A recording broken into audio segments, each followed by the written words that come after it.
first of all, a chance to talk to actual human beings that aren't little boxes on my screen at home. Yeah, I bought a big screen to make people look more like people, and they still look like little boxes, especially when you get this many. So thank you very much, Mike and Earl, and for having me here. And the job that we were asked to do is it falls right in line with what the live-in chair is supposed to do. Right? When I first came here, and some of you have heard me say this before, give me forbearance, the job of the live-in chair is to be the nerd at other people's tables. Right? When they want a nerd at their table. Right? Not everybody wants a nerd at their table, they know what they want to do. Right? But when folks are challenged with things they didn't expect, right? Or working on things that are just really hard.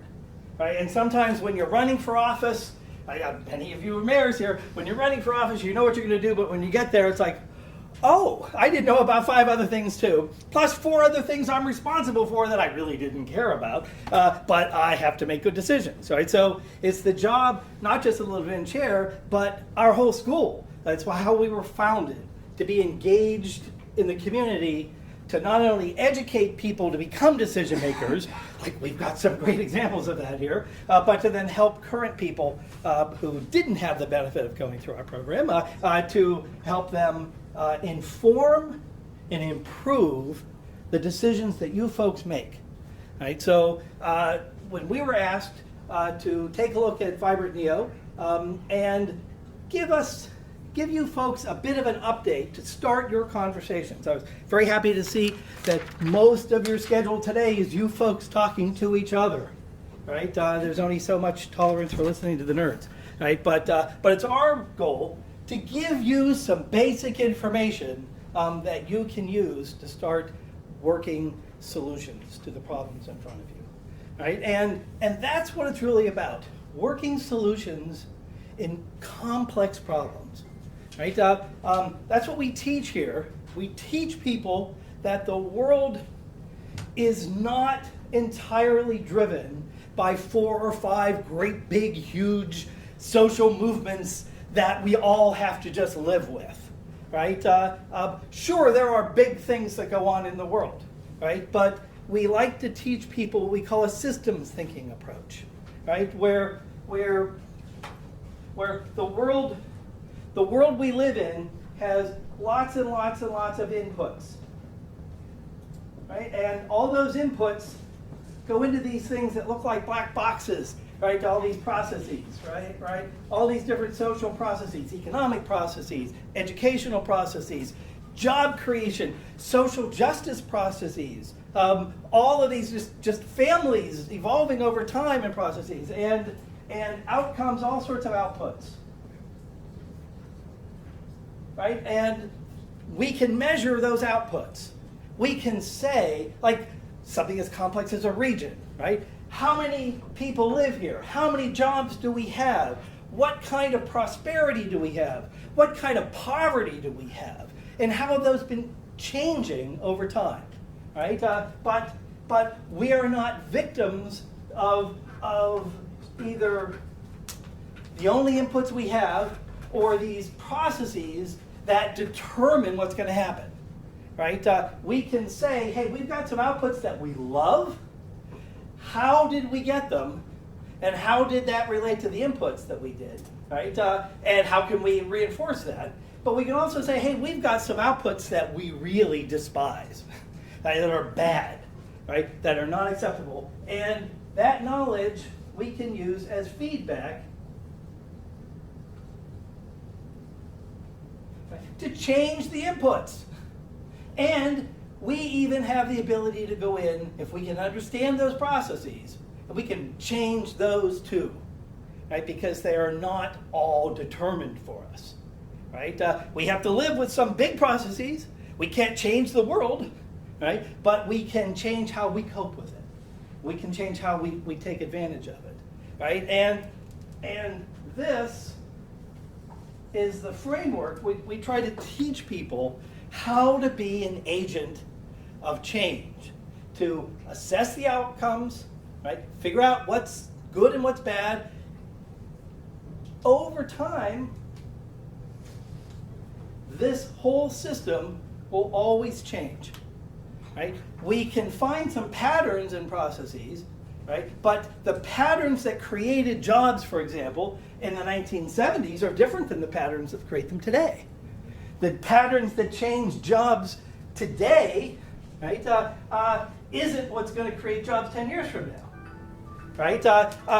There'll be some regularities, but lots of changes, and it's in those changes that give us the possibility to push those changes, to make the future better than what the past and the present have been, right? So VibrantNEO, I think, was like a magnificent project to take a look at the large trends that were causing the clearly bad output of sprawl. Right? And that report is filled with all sorts of data that show that over time this region really sprawled. Right? What we're asked to do is, okay, what's been going on lately? Right? What has happened in the last 10 years or so?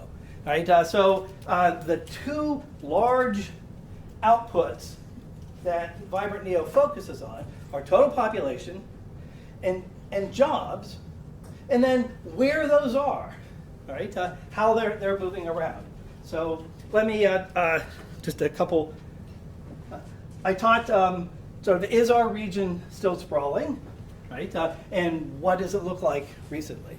Now we teach doctoral students all sorts of complex ways of doing these things, but we also teach them that when you use really complicated methods to figure out what's going on, put it down to simple graphics, right, and tell your story, right? So this is the total population trends many of us are familiar with, right, of the region. First, we did the 12-county VibrantNEO from 1970. Earl asked us, give us the long term. Give us the long term here, right? So from 1970 up to 2022, right?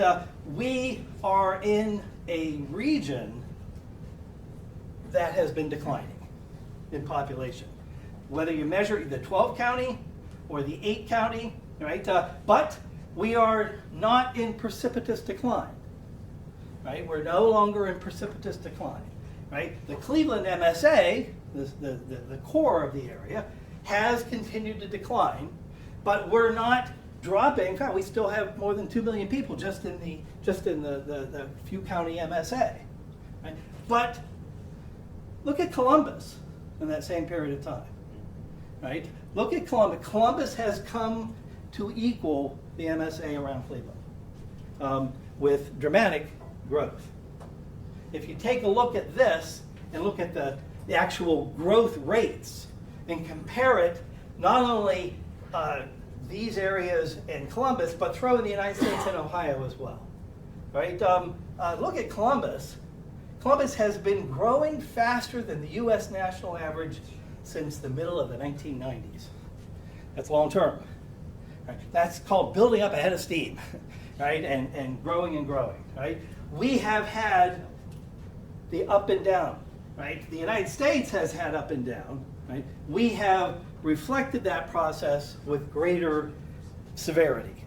Our ups are not as good as the country, but our downs are more severe than the country, which is why we have been eroding our position within the United States.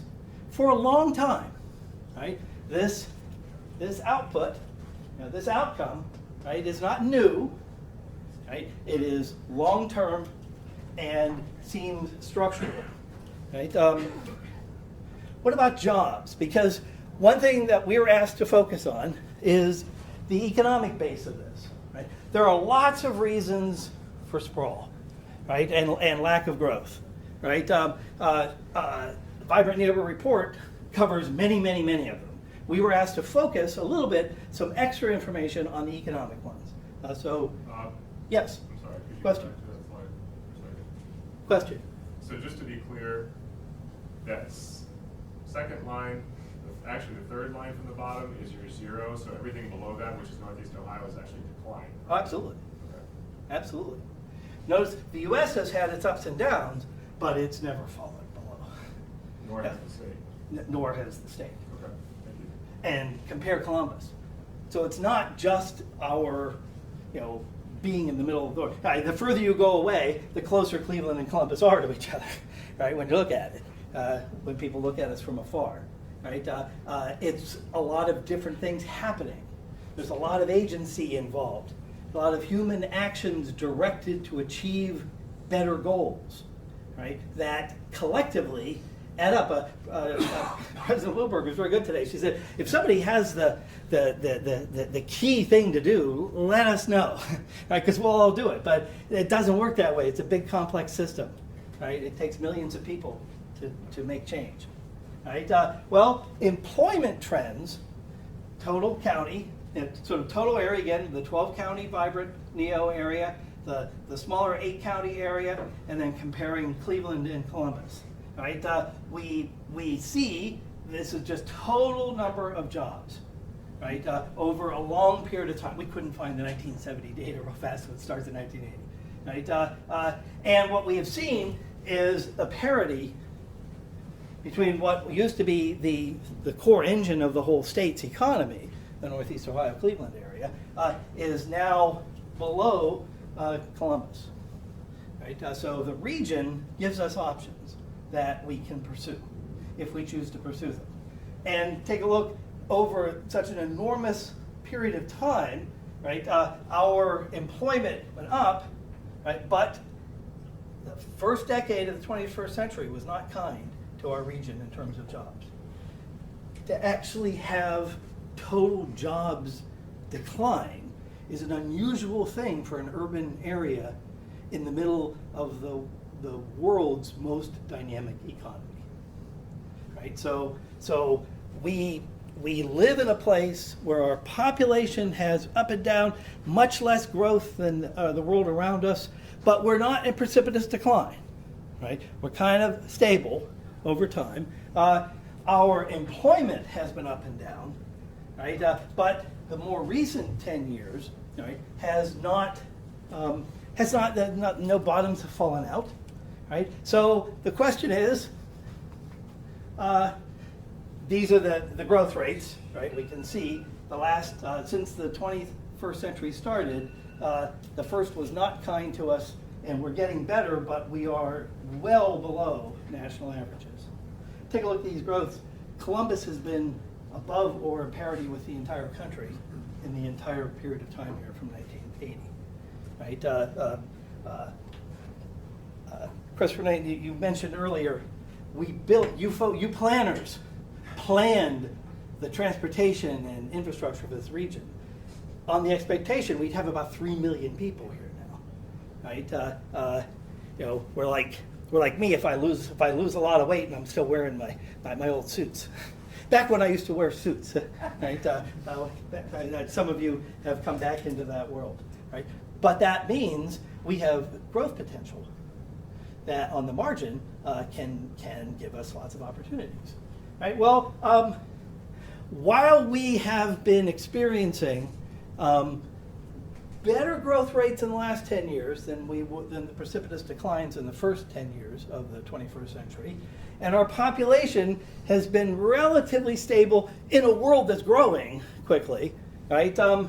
Have we continued moving around?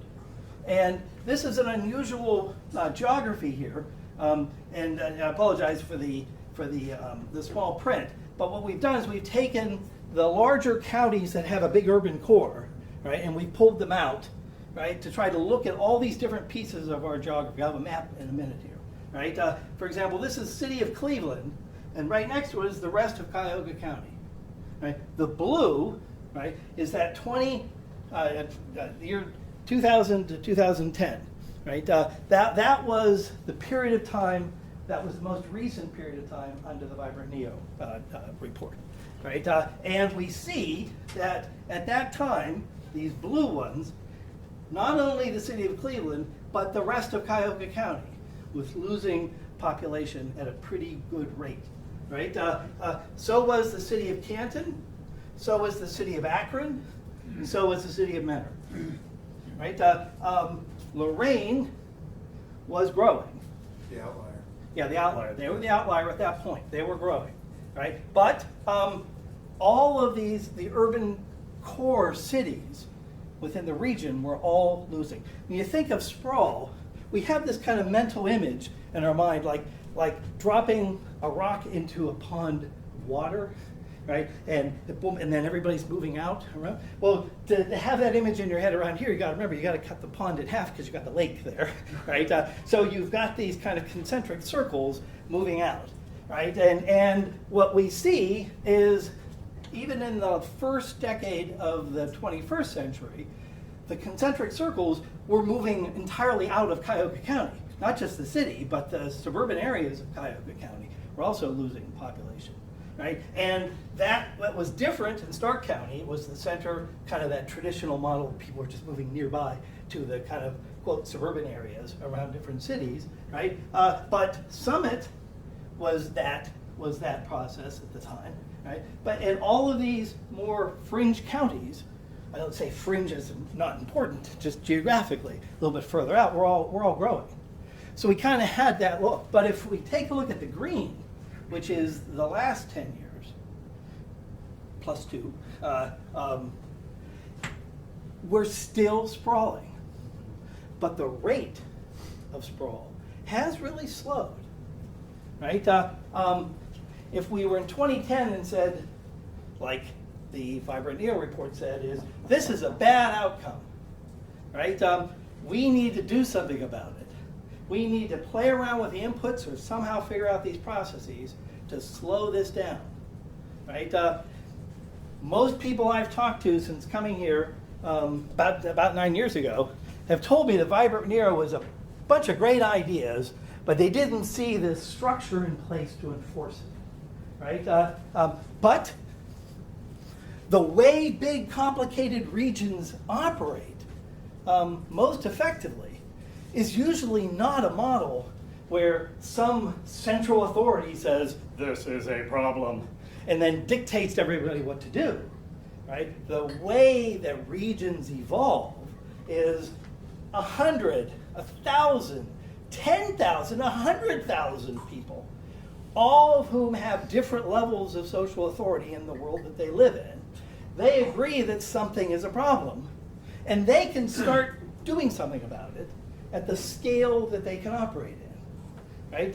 Now, maybe we slowed sprawl because some large global force was taken out and the wind is not in our sail. That way. But I think we made some progress because a lot of people did little things, right, with the same idea in mind of what they were trying to avoid. And when I talk to mayors, I talk to economic development directors, I talk to city planners, I talk to our students, I talk to business people, right? They all have this sense. They may not be able to say, hey, I got it from VibrantNEO 2040 plan, but they got the sense as well, we're not on a sustainable path. We should do something about it, at least within the range that I can do something about, right? So I see this slowdown as a pretty good level of reason for some optimism, right? When we take a look at the jobs, because that was population, we take a look at the jobs, this is where the jobs are in the region as of 2019. And let me say, we're using 2019 data, because as some of you know, I've been spending a lot of work trying to figure out the pattern of the consequence for municipal finances of the fact that people like me have been working at home, right? Even though their job is officially located one place, they're working some other place, right? And we've kept up some pretty complicated models to figure that out. So since 2019, the data about where jobs are reflects our old data gathering structures where jobs are assumed to be in a particular place, right? So before the pandemic hit and things started going haywire, this is what we had, right? And if we take a look after a lot of decades of job sprawl, we have the city of Cleveland at that point with 250,000 jobs, right? Outer Cuyahoga with almost 500,000 jobs, outer Summit, and Akron, right? Again, the same kind of pattern, and a great deal of jobs around the region, and we've highlighted Lorain, Canton, and Mentor. Sorry, Euclid we just put into suburban Cuyahoga. But the idea is, are we still seeing out-migration of jobs? Right? Well, in the last 10 years of data since VibrantNEO, right, we are still seeing out-migration of jobs, but at a lower rate. Right? And it's a mixed picture. We still have the central, so think of those concentric rings, the central two biggest urban areas of Cleveland and Akron losing the place where people come to work, right? And we have their suburban areas growing at a pretty good clip. And we have pretty good clip of growth in all of the outlying counties. You know, another 5,000 jobs in Geauga, it's a lot of jobs in Geauga. The same in Portage, right? Look at Outer Stark. Look at Medina, right? And Outer Lorain. But note that Mentor and Canton are holding their own, right? And Lorain, it's not that much of a difference. It's 556 jobs, and a lot of strong job growth in the outer area, which a lot of it is right across the border, right? So that kind of thing of dropping the rock in the water for jobs is still there, right? But it seems to be at a slower rate than it was before, right? But rates accumulate over time. And if someone asked me, what's the geographic center core of the region's economy, I'd say suburban Cuyahoga, right? With the city, remember, go back, you know, it's not like nobody works in the city anymore, right? But it clearly has shifted. It has shifted. And Outer Summit has shifted. And a lot of the planners a long time ago were saying that over time, and roads affect the outcomes tremendously, and 271 has really been reinforced strength and whatnot. We have this corridor. We have this north-south corridor, right? We were, Scott and I were saying, it's kind of a tilted T. You got here and you got here, right? And it's tilted along the lake. But that's the geography of our economy, right? Has this affected a couple things? People have said, well, one of the big problems of sprawl is related to climate change, where people are doing longer and longer commutes, right? But remember, we've had sprawl of people and sprawl of jobs, right? And you do the histogram. We came up with our own little unique method, census block by census block, where we've got all this great data now. It's such tremendous detail that we can access, and develop commute times, because people move and their jobs move. It's a chicken or the egg, right? Does a job move or a person move, right? But from a whole system, you can see a new pattern emerge. But we haven't seen an overall pattern of greater commuting in the last 10 years, right? Because people are also moving. So it matters where jobs are. Where jobs are matter where people live, and where people live matter on where the next jobs go. Right? It's an impossible analytical task to entirely detach them, right? It's the world in motion, right? And we have fundamentally shifted the location of our jobs from those old models of the central spot, and you drop a rock and it's spinning around. We have much more interconnected, urbanized space that sometimes is in a place that we call a big city, other times is in a place that we call a suburb, but they're dense, right? And the borders and the boundaries matter a lot for taxes and eligibility for this and whatnot, but from the economy and the way people live their lives, those borders are softer and softer and softer than they used to be, right? Yes, question. Yes, Kirby. Before you move on, can I ask a question here? Absolutely, please. I'm just curious. It it looks like there's almost no change between those two. That's right. And yet jobs have shifted in their location. Right. So is what we're seeing perhaps a histogram of the tolerance of people in general for how far they're going to choose to live from their work? That's a great question. This does not show that the millions of people whose day-to-day behavior is reflected in these little histograms have actively chosen shorter commutes, right, Well, and tried to move what around. it shows is that they're pretty much the same proportion of people are That's right. choosing shorter, medium, or longer commutes. That's right.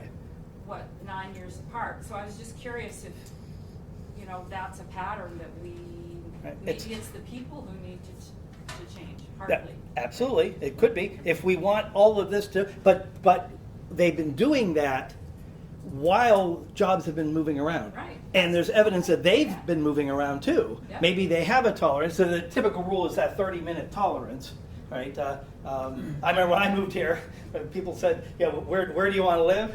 I remember the great thing around here was like, "Are you an East Sider or a West Sider?" And I always told people, "Well, I just wanted to buy a place that was 30 minutes from where I was going to work at the university." And they said, "Yeah, but are you an East Sider or a West Sider?" And I said, "Well, I'm not going to answer that until you tell me what it means to you, because I just found a nice house that I liked." So I'm an East Sider, by the way, if you're interested. But where I came from, a 30-minute drive from the East Side to the West Side is nothing. So we break the rules of going across the river all the time. Yes. The other dimension that we're probably, if you do this 10 years out, you're going to be looking at is this whole issue. Are you counting jobs where people's feet are, where their headquarter addresses? It's a great question. We stopped at 2019, right? Because that's before this huge work from home movement started to take foot, right?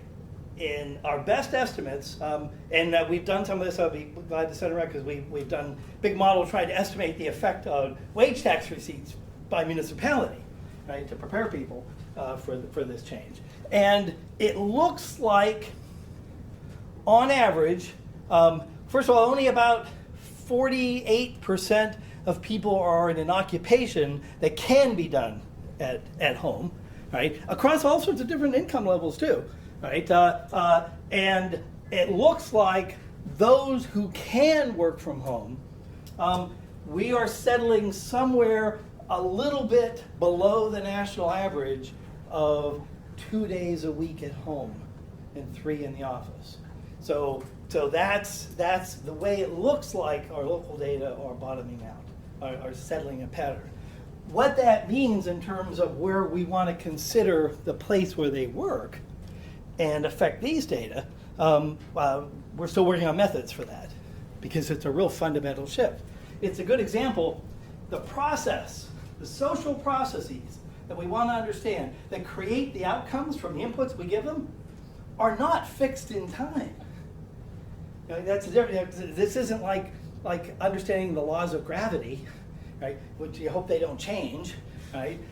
So, and we use that to do incredible feats of aeronautics by shooting these little rockets and they go around the sun and they room around 15 times, and then they go around Venus 3 times, and then they rendezvous in the middle of godforsaken outer space, and they rendezvous with a comet rock that is shooting itself at 300 miles and 300,000 miles a second, and there they are, and so we know how those processes work. Right? Social processes change, right? Because our behavior changes, right? Our incentives change, our preferences change all the time, right? So it's a tricky thing, and we need to figure out what that means for here.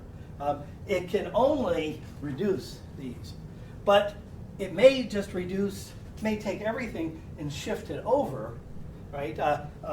And have fewer people at the high end. But that's hopefully a growing number of people working. But from a climate change point, which is why we want to model it, is important because this is directly connected to how much carbon our daily commutes are putting into the atmosphere. Right? But surprisingly, with all the change that we've had here, we don't seem to be shifting that pattern. But we're also not making it worse. Another thing, people have said, well, what about downtown Cleveland? Downtown Cleveland is an anchor, right, that is working against sprawl. Right? People have said, do we have to worry about sprawl? Well, I don't know how many times I've heard people say, sprawl? Hey, we don't have to worry about it anymore. Everybody's living downtown. Right? So it's working real well. So we wanted to throw this in. This is 2010 and 2019. This, 91,375, is the number of people who don't live downtown, who are commuting into downtown to go to work every day. Right? This 2,444 is the number of people who are living downtown, but going outside of downtown to go to work every day. And the little tiny thing in the middle, 969, there are 969 people who both lived and worked downtown. Right? This was 2010. Right? We have made important growth opportunities for living downtown Cleveland. Right? In 2019, right, we have a little bit more people coming in, right, and we have a lot more people living downtown. But the 2 to 1, 2.5, 3 to 1 people who live downtown get in their car or get an RTA and they go someplace else to work every day. They don't work downtown. Downtown has become a neighborhood. If people want to live there, that doesn't mean that they work there too. Although we have doubled the number of people who both live and work downtown. Right? But that does not create a break on regional sprawl. It's one part of starting a process of doing that. It's an important one. Right? But in itself, when I always say, when people say that, I always show them the slide. I said, yeah, you're right. What you see is actually true. Right? But think of the scale of it. And you can't assume that all of these people are in this part of it where they live and work downtown. Right?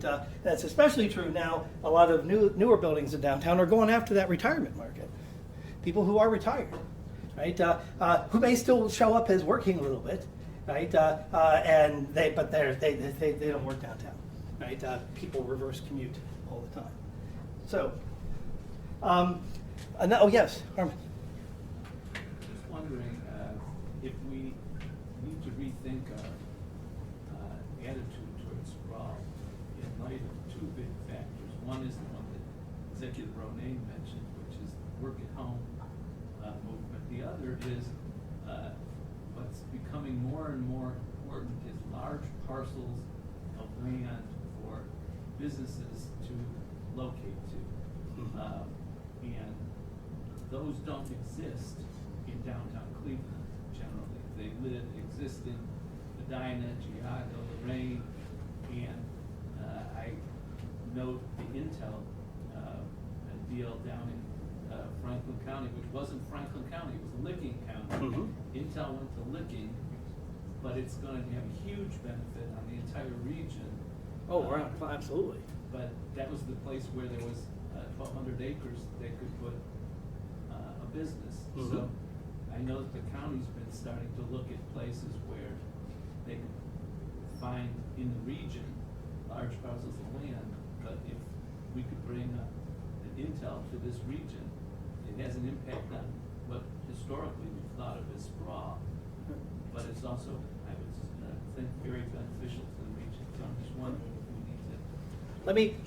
Let me ask you to hold that comment for a moment, because we're going to jump looking at sectors here and our competitive stance on lots of different sectors, because there are lots of opportunities for growing our footprint in different parts of the economy. And a lot of those have connections even to the center city, because not every project is a big project. 20 small projects each don't need a great big chunk of land often. And we also have made a great deal of progress, which will be the next slide here, in getting rid of abandoned structures. Right? So we do have the possibility of starting to think of all of that land that's been cleared as a collective asset that could be reassembled into larger pieces. Right? So just hold that for a second. It's a great question. It's a great question. While we've been going through the last 10 years where we have had more sprawl, right, but at a lesser rate than before, This is the total number of housing units, again, across all those pieces of the geography. You take the cities out of their urban counties and look at them separately, right? And the big thing that pops out to me on this is we haven't been building a lot of housing. We haven't really changed our total number of housing units, right? But the next one is vacancy. We have substantially, from the one decade to the next, we have substantially whittled away at a lot of that vacant property, right? We have torn down a lot, right?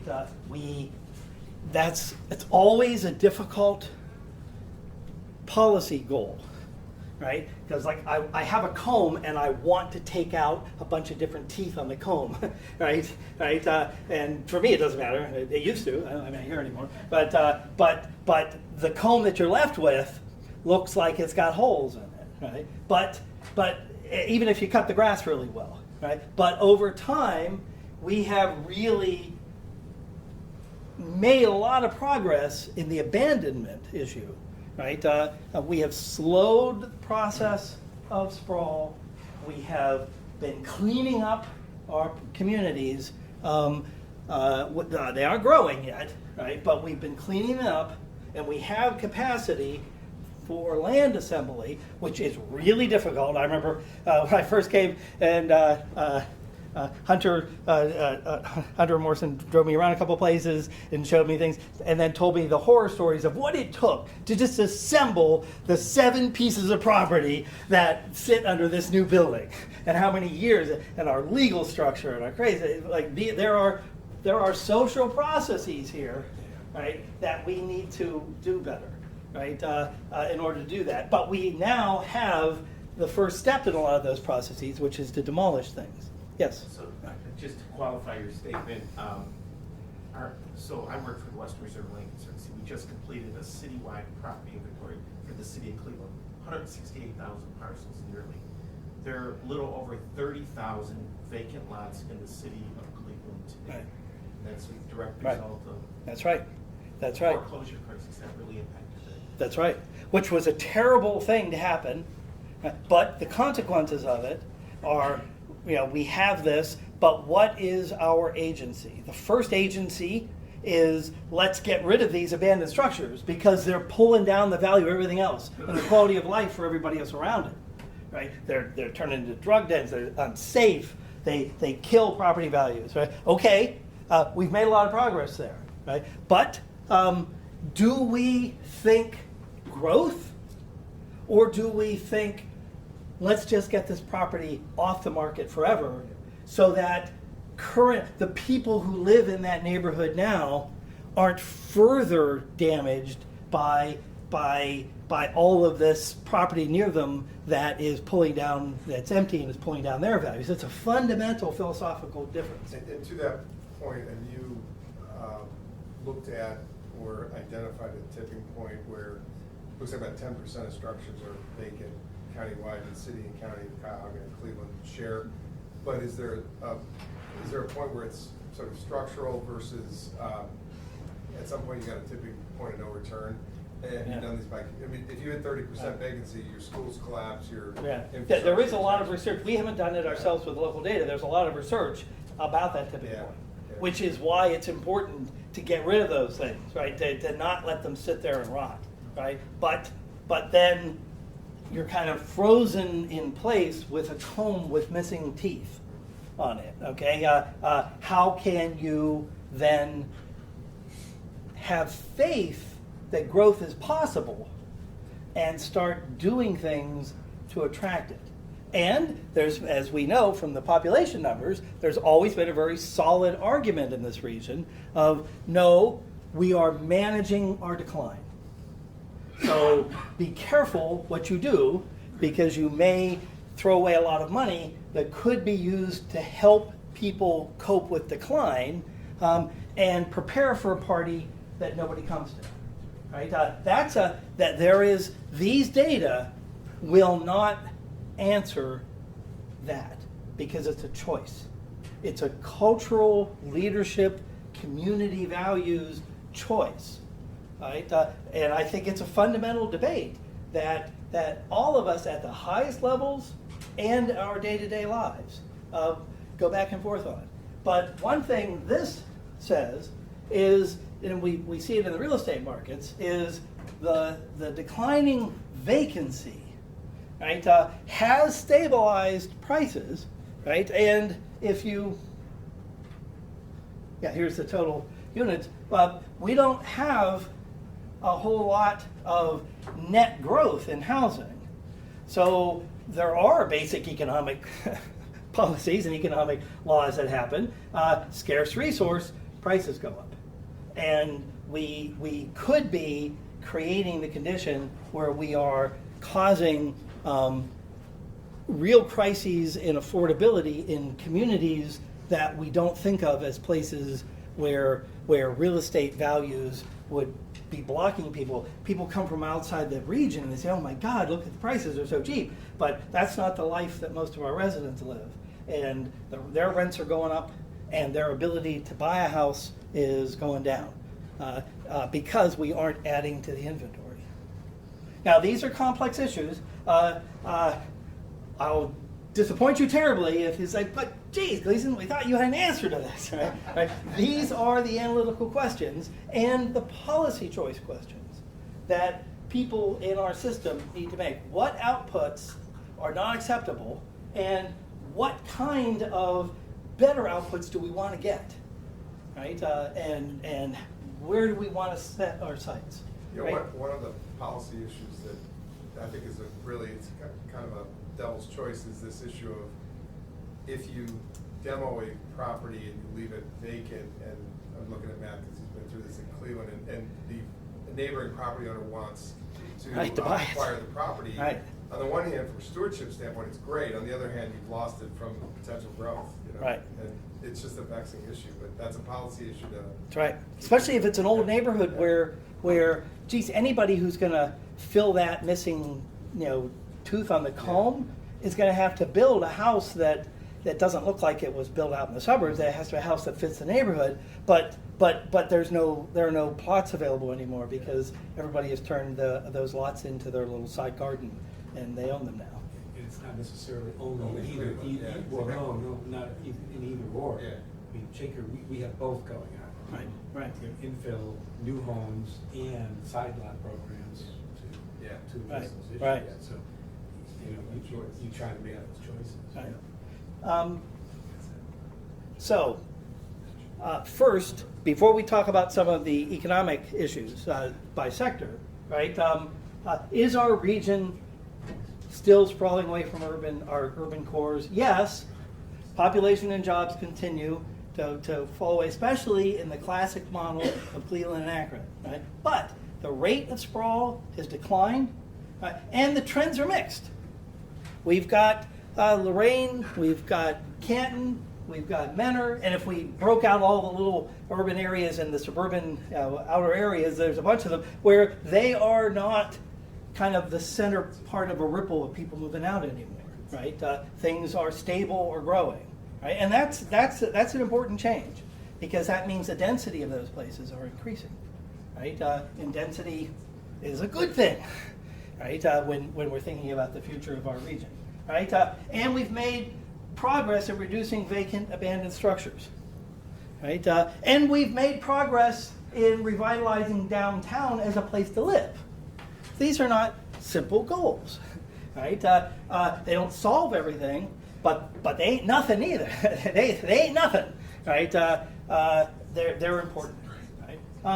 But what causes sprawl in a region, right? What are these processes here, right? We've got inputs of people and jobs and all sorts of things, but what causes people to sprawl? We know that there are lots of causes. Some of them structural, some of them ugly. Some of them are some of the worst patterns of behavior in American culture, right? I'm getting out of here because I'm not going to live next to them anymore, right? Or I don't like this neighborhood, it has changed. I don't feel I'm in charge of this neighborhood anymore, I'm getting out of here, right? All of these causes, and the VibrantNEO report does lots of them. We were asked could we look at some of the economic development especially by sector causes. So that's what we focus on. Please don't think that we think these are the only causes, right? This is what we've been asked to take a look at, right? So how do you do that? Well, we've developed a method. I remember the first time I showed that's like 5 years ago to Roland. We did a little slide, and he said, "That's a Boffo slide." So I call this the Boffo method, right? And let me explain what this is. Lots of people have thought of dividing the world into 4 quadrants, right? You're strong here, you're weak there, you're big here, you're small there, and put everything in and see where you are. Well, what we decided to do was a method where, we have lots of different sectors in our economy, right? We have manufacturing, we have hospitals, we have when people make movies around here, we have education, we have all sorts of things that people do, and we organize all those into different sectors, right? Sometimes a region has more than their average share of a particular sector when compared to the rest of the country, right? There's more software development in Santa Clara County, California, Silicon Valley, than there is in lots of other places. So there's a measure called a location quotient, right? Which is kind of like your market share of a particular sector, right?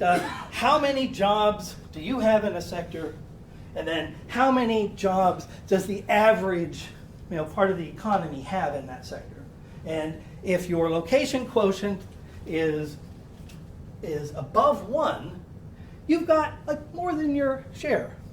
There are some strengths there, especially if it persists. Sometimes it just pop up once in a while, right? But if it persists over a long time, that sector is pretty competitive.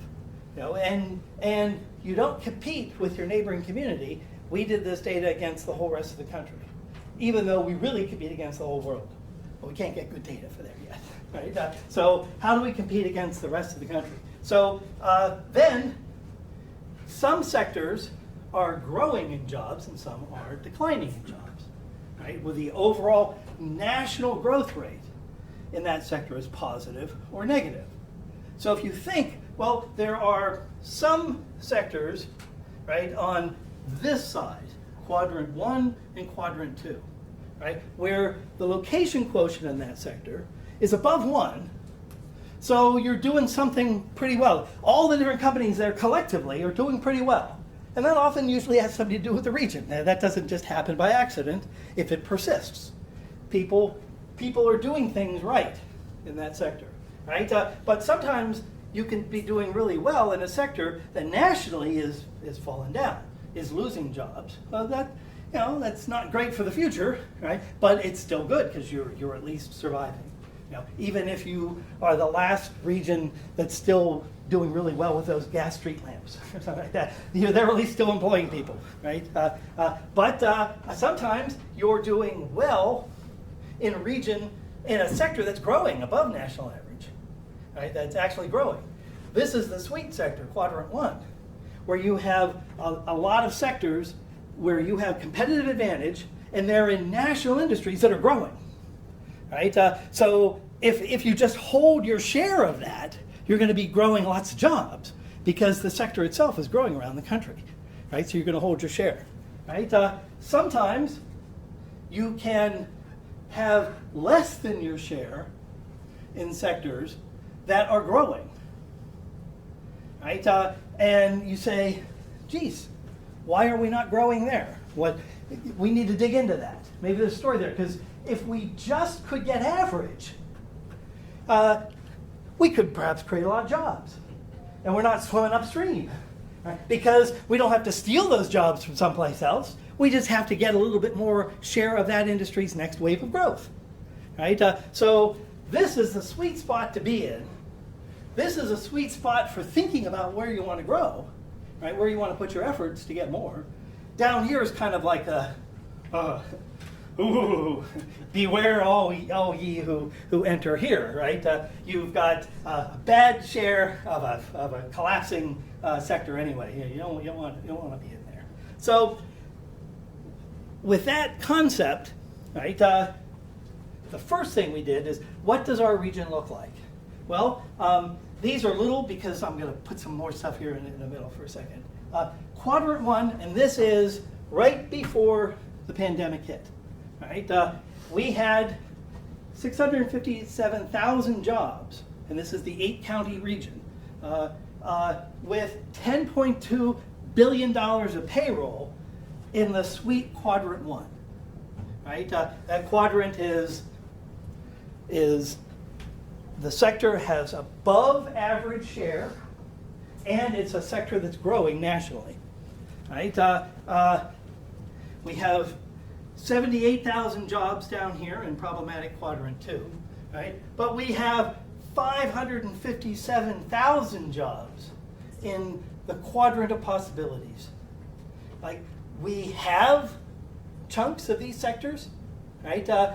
They are in sectors that are growing nationally, right? But for some reason, we have below average in them, right? I used to do business strategy consulting when I first came out of grad school. I wanted to do economic development, public sector stuff. So they said, go work in the private sector for business strategy, right? Because I always learned that business strategy was the intersection of public policy and business. You know, economic development was the intersection of public policy and business strategy. So if you want to learn business strategy, go in the private sector and learn how people think, right? Then you realize what tools you can have in the public sector to maybe influence their thinking and help them build advantages, right? So in this sector, we've got lots of jobs where it's not clear why we have fewer than we should if we were just average, right? So when you think of business strategy, it's one thing to say, how do I go from being disadvantaged to just average? Right? It's usually a whole other thing that how do I go from average to being superior, right? But over here are low-hanging fruit. If we could just get average, could we create more jobs, right? So, well, now let me fill in some bubbles here. This is our region in 2019, right? In quadrant 1, that's 657,000 jobs, right? We have a lot of sectors that are pretty competitive, right? That are in industries that are growing, right? But what are they? Well, they are our traditional strengths. These are the manufacturing sectors. Right? We succeeded, and it took decades of work, to keep our basic core traditional manufacturing industries competitive. And they're still there, right? And they have high levels of location quotients, right? They create well-paying jobs. I hate the word good-paying jobs. That just drives me crazy. Right? The jobs pay well, right? And they are solid, right? But this line here is the average rate of job growth in the U.S. economy at that time. So they are in sectors where mostly the sector is not growing very fast, but we're holding on to our share. That's an anchor. It's a good one, right? This big blip in the middle here is hospitals, right? It's almost unheard of for a region to have a location quotient in hospitals above 1.5. Right? That means a lot of people come from outside the region to go to that hospital, right? And we have hospital sector here that does well, but it grows at just about the national average, right? It's big, it's important, it's stable, right? And we have put a lot of attention into keeping it, right? But the sector as a whole is not growing nationally. So it's really hard to get much more growth in it. You have to claw share from other places in order to get growth, right? In these sectors, right, I won't go through all the detail here. The work that we're doing is going through these details, right? But over here, we have all of these bubbles in the quadrants of opportunity, right? What is it? Professional services, right? Administrative services, back office services. There's a whole lot of detail. We've got all the data. We'd be happy to dump it on people. What is happening here? Why are these sectors below average, right? We'll only know that by digging into them and learning about the dynamics of them. We know a lot about manufacturing, and we know a lot about hospitals and healthcare, and that's been tremendous when we decide to improve the output, it happens, right? We can't abandon any of that, but we have to do some more. Yes? Dr. Gleason, I was wondering, you talk about the hospitals, university hospitals, Cleveland Clinic, when they expand like they do, because, Hoosia's about to open up, I guess, phase 3 or phase 2. Oh, yeah. Are they pulling people from outside of the region to come work in our area? Hold tight. I've got a couple minutes. I don't want to go too late, but I have some data about where are these, right? This is where we started in 16, 17, 18, 19, and we've animated it, right? So we actually have a cool little website we're going to avail. We can do this anywhere in the country, where we can actually see our system in motion, right? And that's where we need to animate our thinking, right? How do we get these? We have this 511. This 511 is a question that lots of people have around the country, and it also has a lot to do with that's internet sales, and they're coming up with better ways of getting it. It's not clear that the 511s would shoot in every region we look at is actually growing that fast in your own region. It's a matter of categorization. But we're looking here at how stable and how sometimes we do get pieces that move from quadrant 3 to quadrant 1, right? But we're not achieving that outcome by our own targeted strategic efforts yet, right? But how much could we get? Let me jump a little bit because I've got to go fast. We looked at Cuyahoga County itself, right? And we said, just look at those quadrant 3 possibilities, right? And we used 2018 data because those were the best data. And we said if each of those sectors, and we sorted them by sectors that pay above the living wage, right? Calculated by the MIT folks who come up with it, right? Sectors who pay well already, right? And how many jobs do we currently have? What is the location quotient? What are the average wages, right? And only the ones with wages are good. What if we just grew that sector so its location quotient was 1.0? We just hit the national average, right? We'd be looking at 51,000 jobs. And that's just in Cuyahoga County. And what kind of jobs are they? These are the occupations in those jobs. I'm a college professor, right? Most of these occupations do not require a college degree. Right? They do not. They actually match a lot of the educational attainment requirements that a lot of our unemployed and underemployed residents already have, if we would focus on those sectors. Now, that is not an argument.